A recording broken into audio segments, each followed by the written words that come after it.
Ok, bun, toată lumea. Știți că eu nu fac promovări, nu obișnuiesc să le fac, dar acum e o promovare ceva mai specială, e promovarea unui coleg de-al meu de clasă care văd că s-a apucat.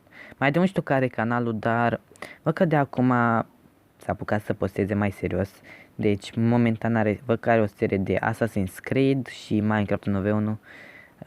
De fapt, Minecraft 1v1, ceva gen... Toată lumea nu este și bine v-am găsit la un episod de Minecraft de data aceasta, jucând cu Alinus.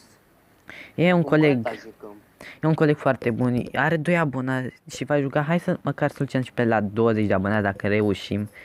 Asta ar fi foarte, o rugăminte mare, un coleg are o calitate foarte bună, deocamdată 480p, dar o să vă pot la just să învețe să editeze și el pe calculator, să facă cel puțin 1080p măcar editat și chestii de astea. Ok, nu uitați să-mi descrie, aveți link de la ultimul videoclip, că mi-e lene să intru pe Google să iau link de la canal și chestii de astea. Dar vă las link de la videoclip, stați că-l copiez acum. Toată lumea nu este și bine v-am găsit la un episod de Minecraft de data aceasta, jucând. Și nu uitați din nou, treceți la canalul lui, lăsați un subscribe, lăsați un like, un share și un comment, pentru că asta m-a ajutat și pe mine și pe el, pentru că asta chiar vă rog eu, o promovare foarte specială.